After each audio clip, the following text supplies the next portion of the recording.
Selamat sore rekan-rekan mahasiswa. Sore, Bu. Bagaimana kabarnya di sore hari ini? Baik, Bu. Puji Tuhan, teman-teman dalam keadaan yang sehat, dan saya senang sekali bisa bertemu dengan rekan-rekan mahasiswa sekalian, tentunya di kelas strategi belajar mengajar MIPA. Hari ini kita akan mempelajari tentang media pembelajaran yang biasa digunakan dalam bahasa Indonesia untuk penutur asing. Tapi sebelum itu kita akan membuka di dalam doa pembelajaran kita. Saya persilakan untuk Saudari Miranda untuk memimpin doa.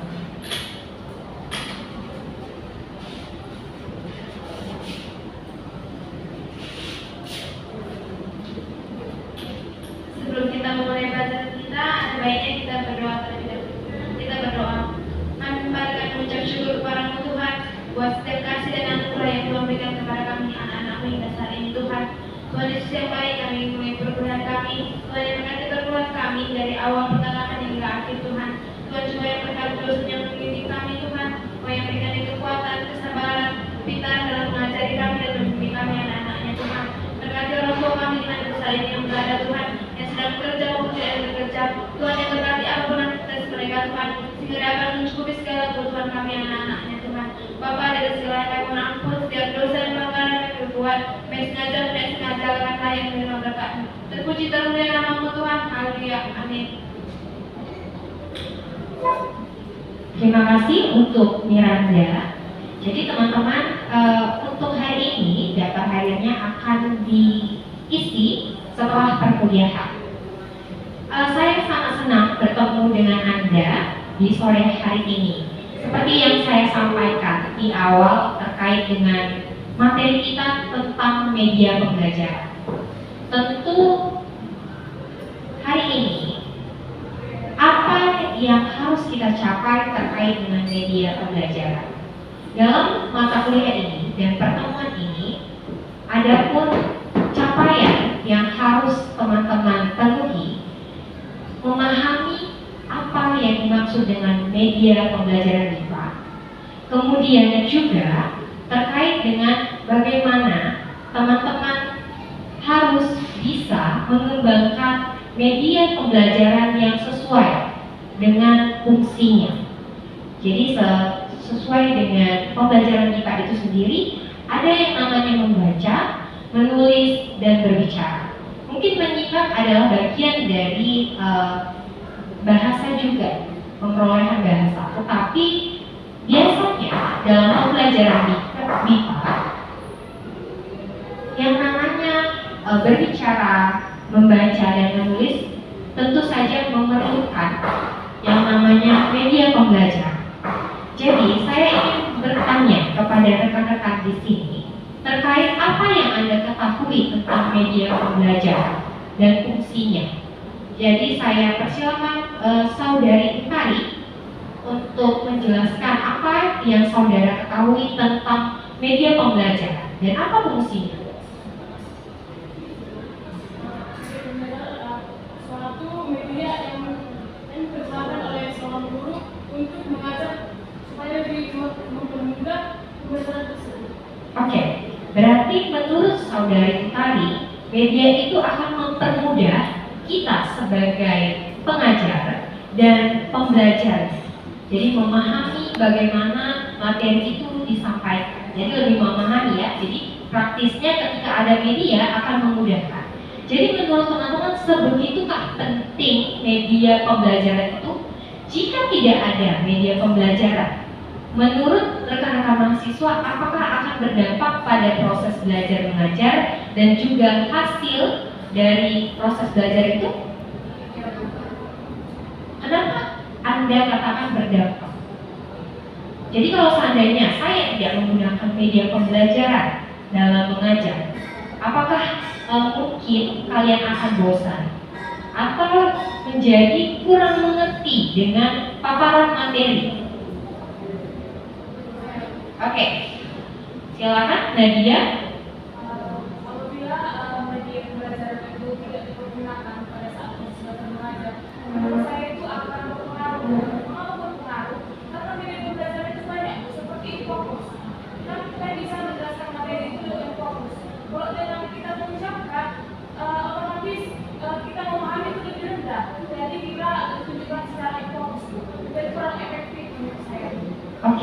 Berarti sangat penting untuk kita pahami terkait dengan media.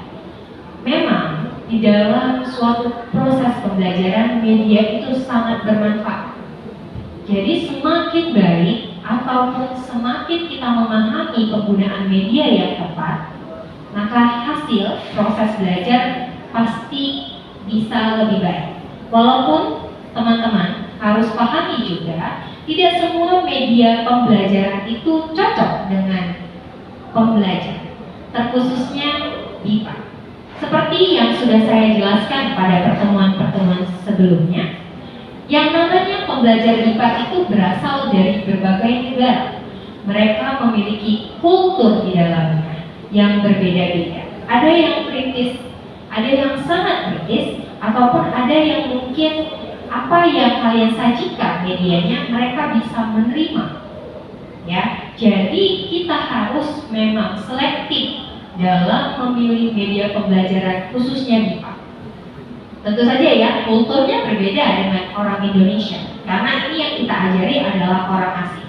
Dan tentu saja saat ini terkait dengan media pembelajaran itu kan sekarang sudah ada yang namanya hybrid.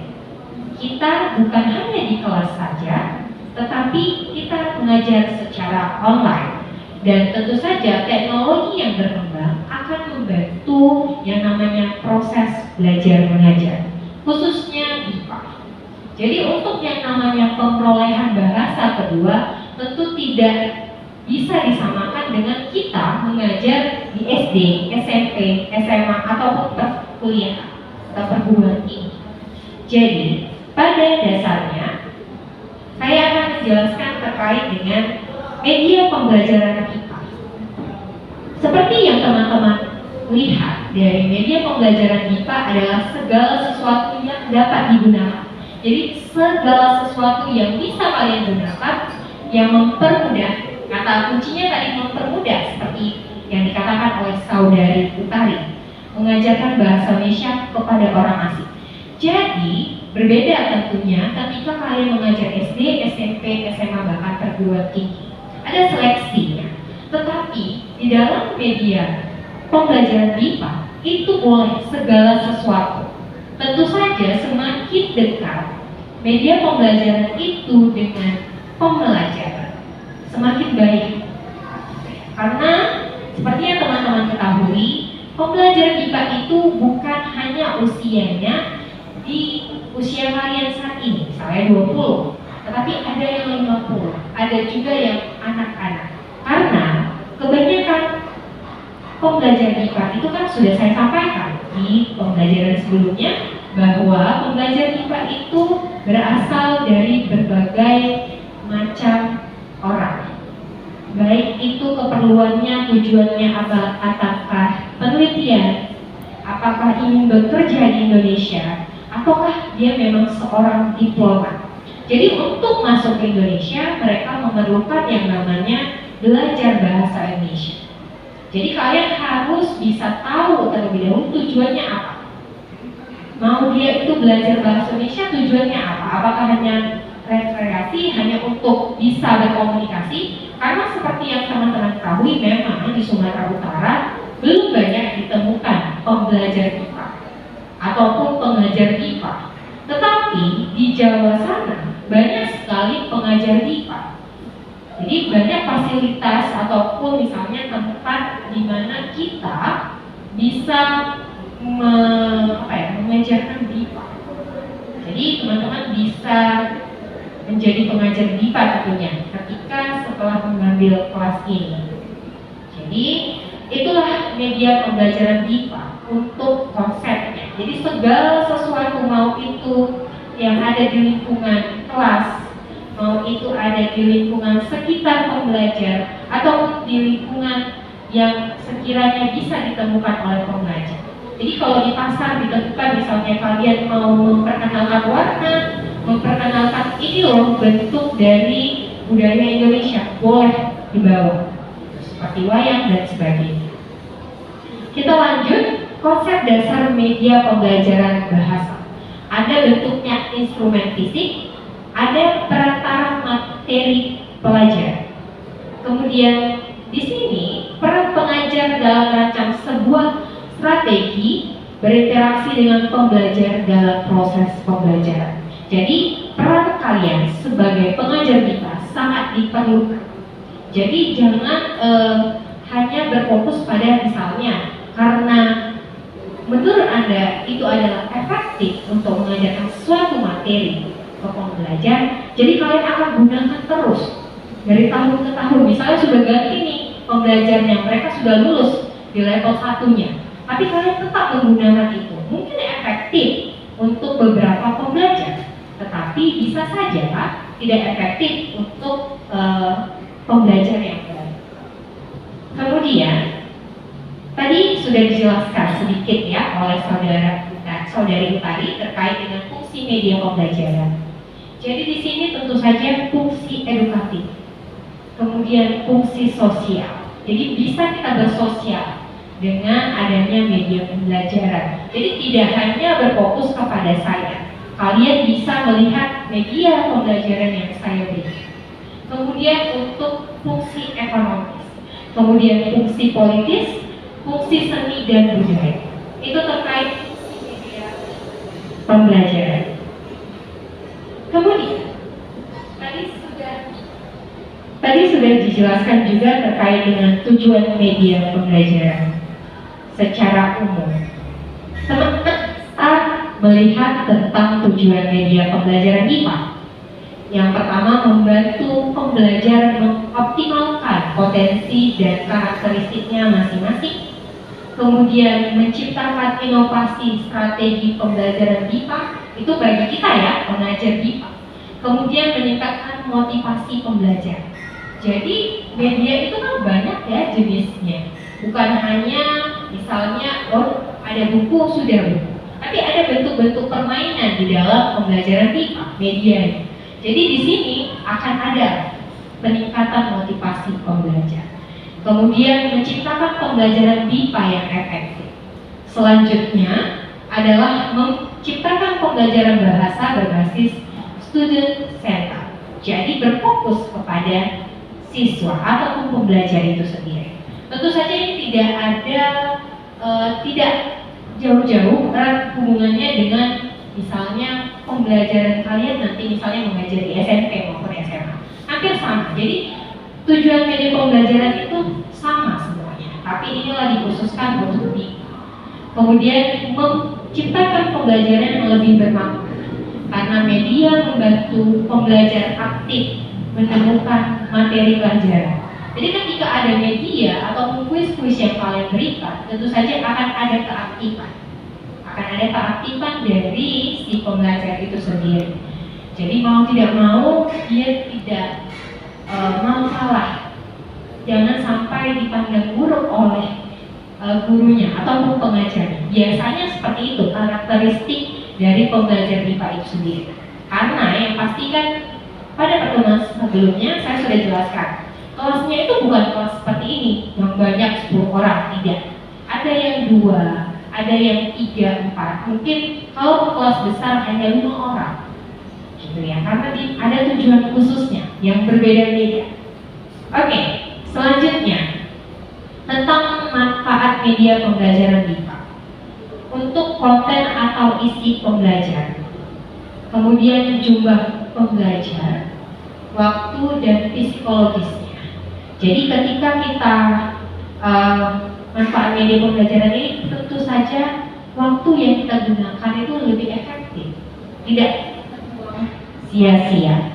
Kemudian psikologisnya juga membantu secara pengajar juga psikologisnya bahagia ketika mengajar, dan pembelajar juga seperti itu.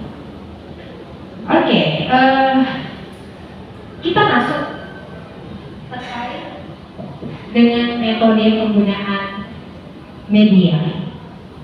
Teman-teman bisa lihat di slide saya terkait metode penggunaan yang diambil menurut Santoso.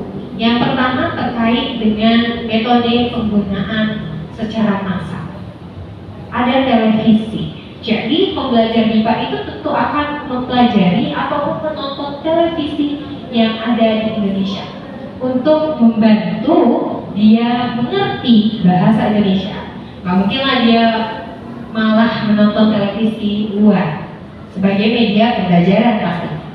Kemudian film dan slide.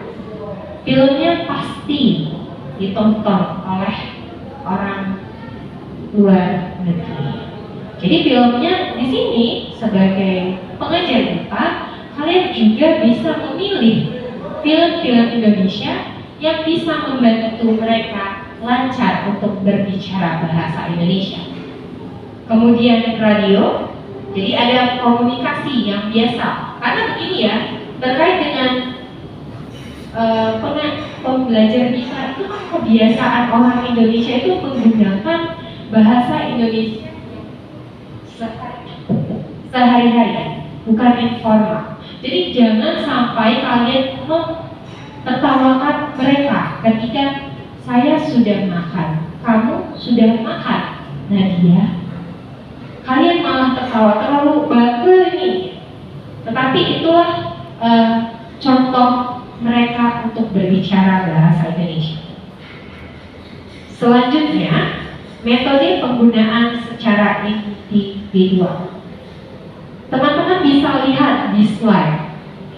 Menurut teman-teman, dari metode penggunaan secara individual ini yang biasa kalian temukan di kelas yang bagian mana?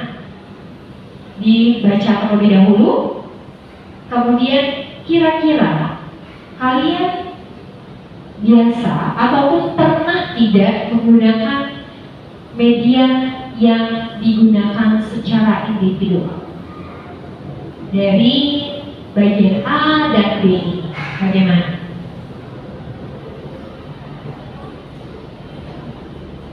Yang bagian mana? Ya, silakan tunjukkan teman-teman.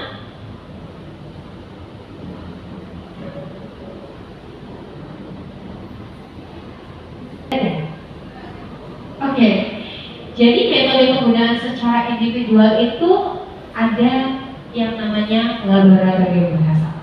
Kalian bisa menggunakan laboratorium bahasa yang tersedia. Apakah ini tersedia ketika pembelajar IPA belajar? Tentu saja ada. Ada beberapa misalnya tempat saat mengajar IPA itu ada tersedia laboratorium bahasanya. Jadi dia bisa mendengarkan bagaimana sebenarnya orang Indonesia ketika berbicara bahasa Indonesia. Baik. Kemudian alat-alat auto instruktif. Jadi ada alat-alat mendengar yang bisa. Kemudian juga buku pelajaran perorangan. Jadi bisa dibagi. Bisa saja menciptakan juga. Kemudian mesin pengajar. Dan yang bagian C adalah kotak unit pengajaran. Jadi semacam kotak bacaan yang berupa teks atau buku pelajaran yang ada media foldernya, film slide-nya, kemudian gambar, paper recorder juga, dan bahan latihan evaluasi. Jadi ini bisa kalian gunakan. Ya. Selanjutnya penggunaan secara konvensional. Nah, yang namanya penggunaan secara konvensional. Kemudian ada alternatif media pembelajaran lebih.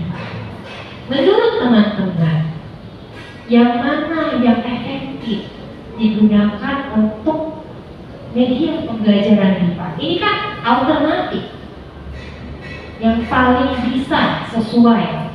Menurut teman-teman yang mana? Lagu. Miranda mengatakan lagu. Yang lain?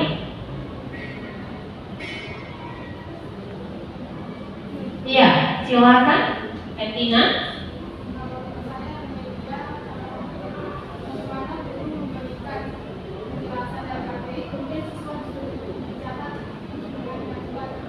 Oke, media catatan akhir. Harian. Jadi dia menceritakan. Jadi ini lebih ke menulis ya. Jadi keterampilan menulis pembelajaran IPA. Ada lagi teman-teman?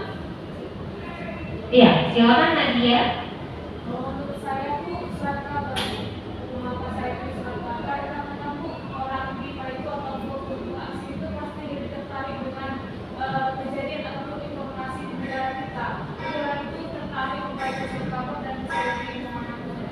Oke, berarti surat kabar terkait membaca, memahami.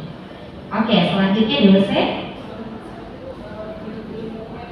film-film dokumenter.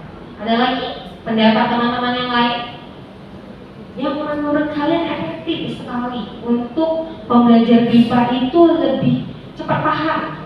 Alternatifnya kira-kira apa? Oke, silakan Fitri. Foto. Berarti fotonya seperti apa contohnya?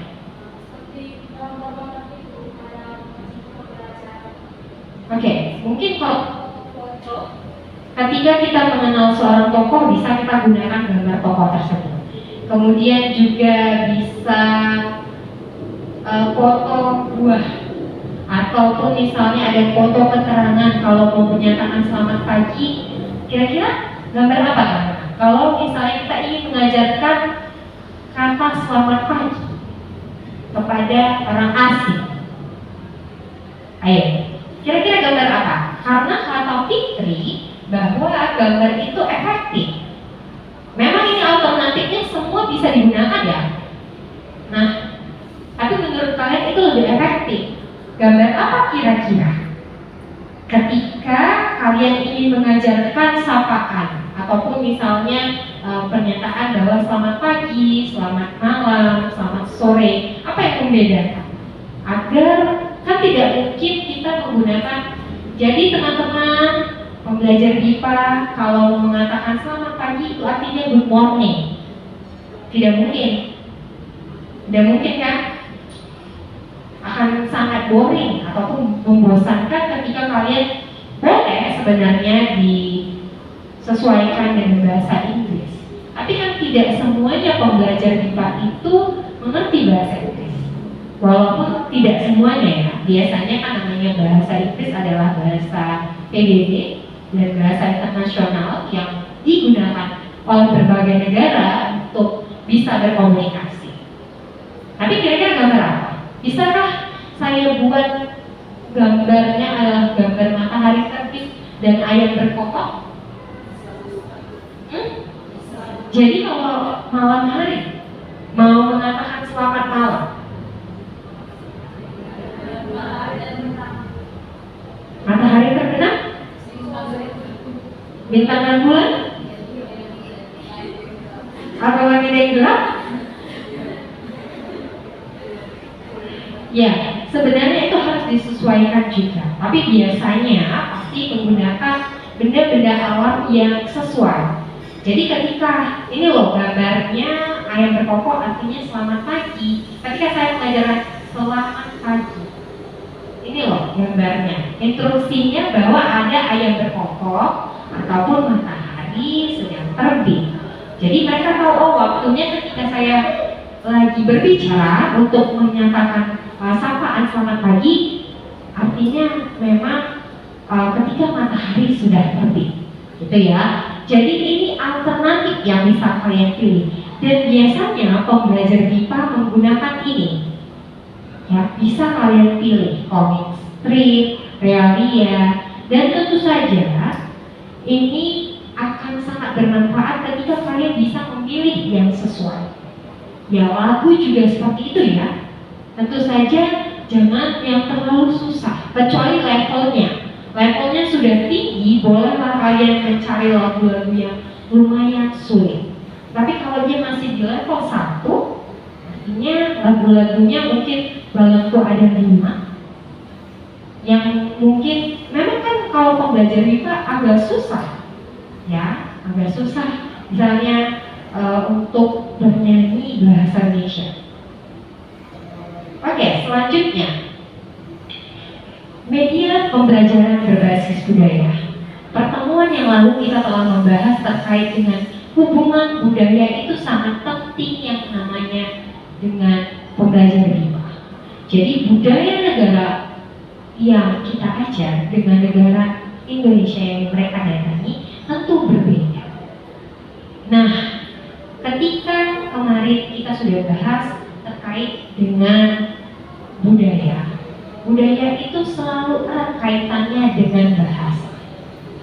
Semakin Anda memahami budaya, Anda akan bisa berbahasa.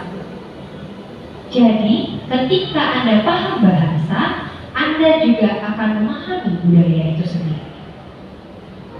Jadi seperti itu ya. Nah, kalau untuk media pembelajaran berbasis budaya ini, untuk saat ini digunakan wayang. Jadi memang seperti yang saya sampaikan sebelum-sebelumnya bahwa kebanyakan senternya itu ada di Pulau Jawa untuk pengajar ataupun pembelajaran MIPA. Jadi berkembangnya kebanyakan di Jawa. Di Sumatera itu belum terlalu populer. Belum terlalu populer, dan banyak juga pengajar MIPA itu memang pergi ke luar negeri, kebanyakan anggotanya atau mahasiswa di Jawa, jarang sekali di Sumatera, ada 1-2 mungkin, tapi sangat sedikit. Jadi wayang itu bisa digunakan, mereka tertarik, tapi bukan tidak mungkin budaya lokal Sumatera Utara bisa digunakan sebagai media pembelajaran. Tentu saja bisa ya, ulos, pakaian-pakaian adatnya, pakaian tradisional, bisa kalian membawanya kalau kalian berada di dalam kelas. Kalau tidak, bisa menggunakan gambar atau menunjukkannya kepada pembelajar MIPA itu sendiri. Kemudian makanan. Pembelajar MIPA itu suka sekali biasanya ya, kalau itu adalah tujuannya untuk belajar memang. Karena ada pembelajar MIPA yang memang belajar di beberapa kampus melalui makanan. Jadi di situ adalah media pembelajaran, jadi dia paham apa itu gado-gado.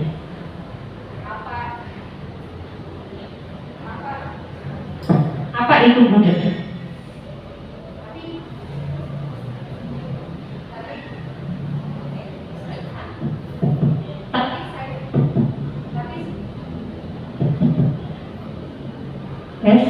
Tapi saya tidak tahu apakah orang ada pembelajar MIPA itu tahu saksang, Bani Pengkaro, saya tidak tahu ya apakah. Tapi kalau kalian menjadi pengajar MIPA, kalian bisa memperkenalkan ini sangat enak, delicious gitu ya, untuk bercandanya. Tapi yang pasti makanan itu bisa sebagai media pembelajaran. Jadi sebenarnya orang luar negeri itu tertarik sekali dengan budaya Indonesia. Itu salah satunya mereka ingin belajar bahasa Indonesia. Oke, selanjutnya itu yang bisa saya sampaikan. Jadi, apakah ada pertanyaan dari teman-teman terkait dengan media pembelajaran MIPA? Ada? Ya, silakan, Dewi.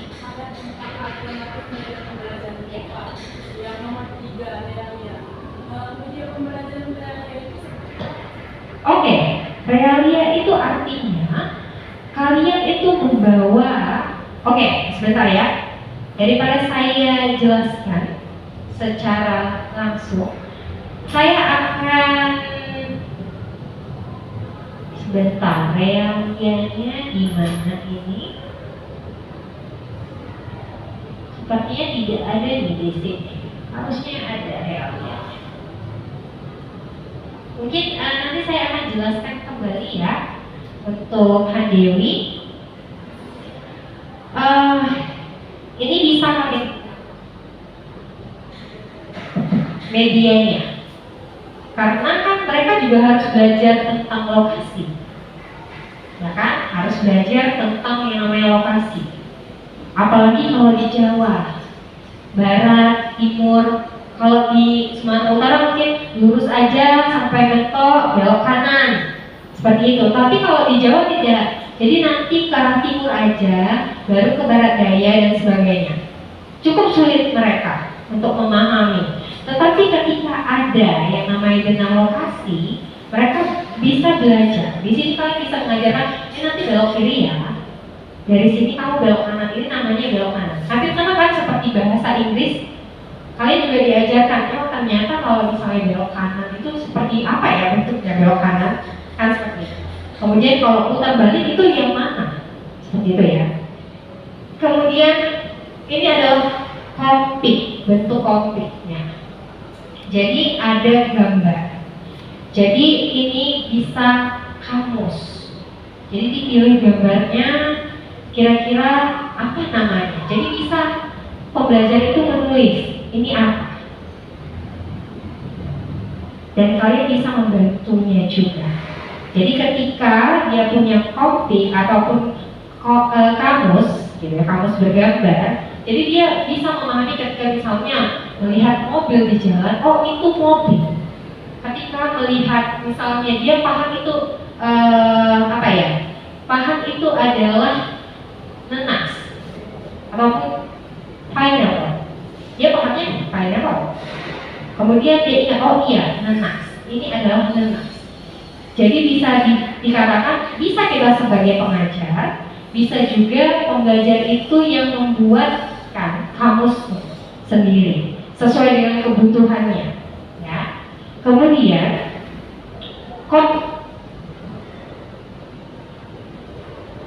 oke, ini adalah salah satu contoh lembar untuk pembelajar menulis.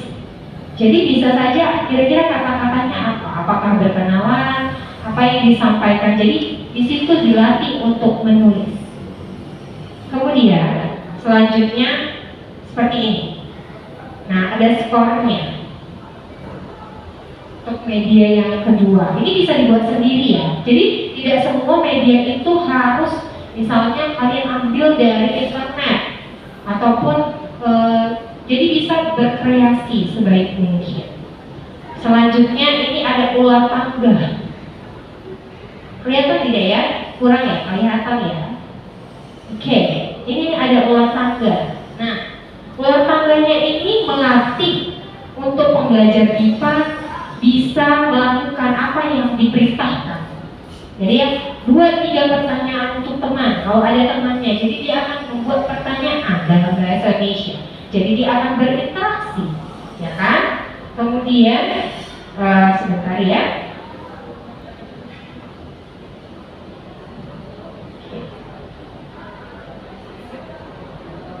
Tadi kita sudah sampai di. Oke, ini juga untuk membedakan awalan men. Ini kan agak susah ya, sulit. Jadi ada media yang membantu. Karena kita saja sebagai orang Indonesia kadang agak sulit untuk membedakan kemudian gitu ya. Apalagi orang luar negeri pasti lebih sulit. Karena mereka kadang-kadang juga sulit mengerti dengan pengertian yang kita buat. Misalnya, satu dengan menyatu, beda kan pengertiannya? Nah, kalian juga harus bisa menjelaskannya. Tentu saja dengan media seperti ini. Ketika menyatu, satu ditambahkan dengan menyatu, jadi menyatu, kira-kira apa pengertiannya? Oke, selanjutnya hampir sama ya seperti yang tadi. Kemudian peta Indonesia, kalian bisa mengajarkan peta Indonesia bagian Sumatera Utara, Kalimantan dan sebagainya. Biasanya ini digunakan di dalam kelas juga ada. Jadi di dalam kelas BIPA itu pasti ada yang ditempelkan. Jadi bukan hanya seperti ini kelas kosong, tidak ada yang ditempelkan. Jadi kalau namanya pemerolehan bahasa, semakin dia membaca ataupun ada media yang dekat dengan dia jadi memahami. Seperti itu. Kemudian sebentar. Oke. Ada yang namanya Scrabble. Pasti sudah pernah dengar ya. Scrabble ini versi bahasa Indonesianya menyusun. Kemudian teka-teki silang. Ya, teka-teki silang. Oke, terkait dengan yang tadi. Oh, sebentar ya. Sepertinya ada di handphone saya terkait realia itu. Realia itu bentuk langsung suatu suatu misalnya benda dibawa langsung. Seperti apa ya contohnya ya? Apa ya menyebutnya? Seperti kalau rumah, bentuk rumah itu di bawah, itu adalah realnya. Jadi realnya loh yang kalian bawa, bentuknya.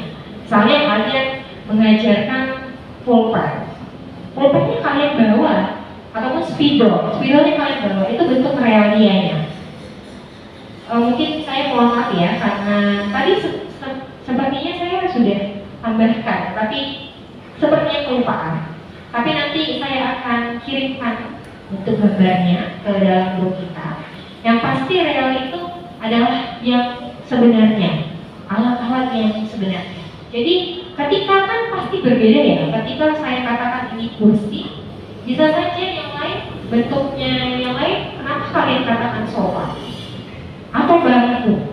Apa perbedaannya? Kan seperti itu ya, jadi bisa kita bandingkan dengan ini kursi, ini bangku, ini sofa. Kan seperti itu, tidak semua kita katakan itu kursi, ada bentuk-bentuk. Oke, jadi hari ini saya sudah menjelaskan berbagai jenis media pembelajaran untuk IPA dan juga fungsinya. Teman-teman sudah memahami terkait dengan media pembelajaran ini? Oke, sudah.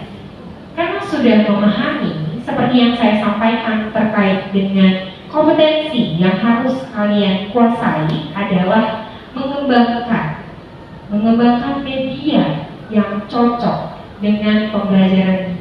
Selain mengembangkan, tentu saja membuat. Jadi saya akan menugaskan teman-teman secara berkelompok. Nanti untuk kelompok yang akan saya kirimkan nama-namanya, agar teman-teman bisa membuat media dan merancangkan. Kemudian kira-kira tepat di bagian mana? Sama seperti alternatif media pembelajaran tadi. Apakah ketika kita mengajarkan tentang berbagai materi yang berbeda, apakah cocok dengan surat kabar? Apakah cocok dengan teka-teki silang? Apakah cocok dengan film-film dokumenter? Sudah cukup paham teman-teman? Oke, terima kasih untuk jawabannya. Jadi di sini saya akan menunjuk satu orang untuk menceritakan kembali apa yang sudah saya sampaikan terkait dengan media pembelajaran IPA. Untuk maju ke depan, saya persilakan Nadia.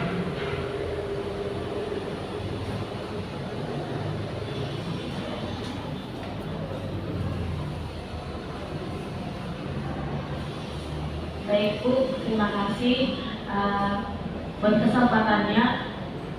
Adapun yang saya pahami dari materi yang sudah Ibu jelaskan tentang media pembelajaran BIPA itu,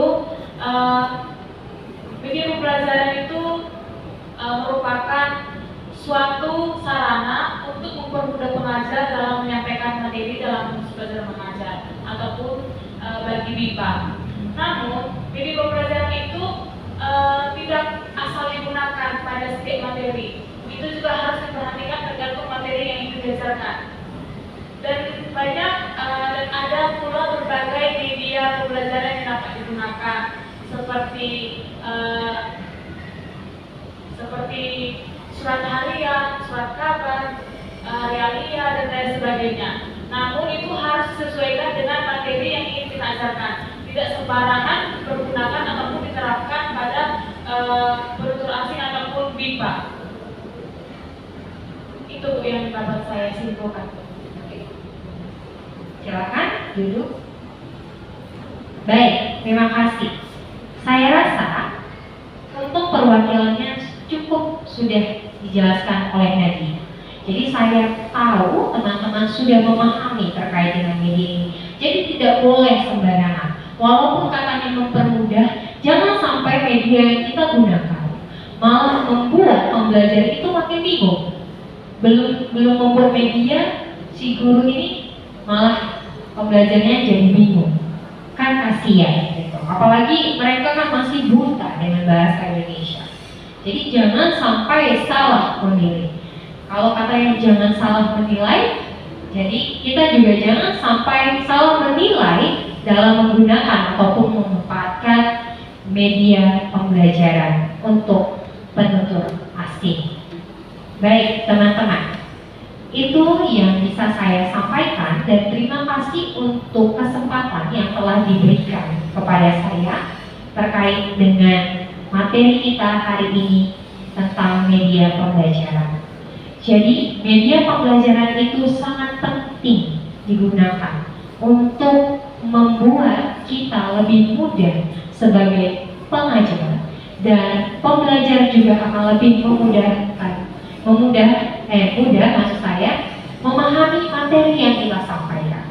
Semakin baik media yang kita gunakan, semakin akan menghasilkan sesuatu yang baik pula.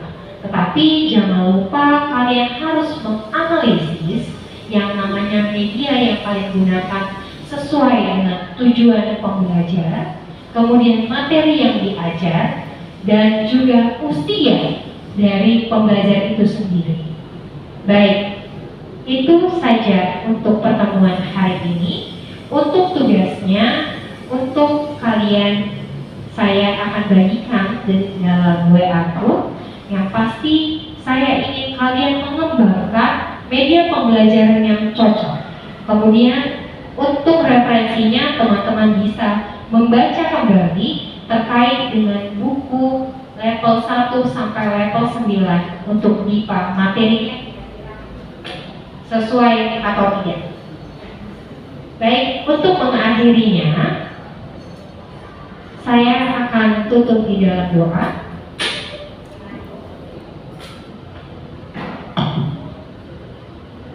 Mari kita bersatu dalam doa. Tuhan, terima kasih buat kasih karunia-Mu. Kau telah memberkati kami sepanjang hidup kami selama proses belajar mengajar. Biarlah Tuhan hadir di tengah-tengah kami. Apapun saja yang telah kami pelajari hari ini dapat bermanfaat bagi kehidupan kami yang mendatang. Begitu juga sebentar lagi kami akan meninggalkan tempat ini. Biarlah Tuhan yang mengantarkan kami ini masing-masing tanpa kurang satu apapun. Dan biarlah juga Tuhan Kau berkati kedua orang tua kami, baik yang jauh maupun yang dekat di antara kami. Biarlah Tuhan yang memberikan kesehatan, Tuhan yang memberikan rezeki yang luar biasa kepada orang tua kami. Dari segalanya itu, ampunilah segala kesalahan dan pelanggaran kami, agar kami layak menerima kasih dan karunia yang ada daripada-Mu. Di dalam anak Yesus Kristus, kami telah berdoa dan mengucap syukur. Amin. Baik, itu adalah pertemuan kita yang terakhir untuk hari ini. Kita akan jumpa di pertemuan selanjutnya. Dan untuk deadline-nya, teman-teman bisa mengerjakan sesuai dengan deadline yang telah saya buatkan ataupun jadwalkan. Selamat sore dan shalom.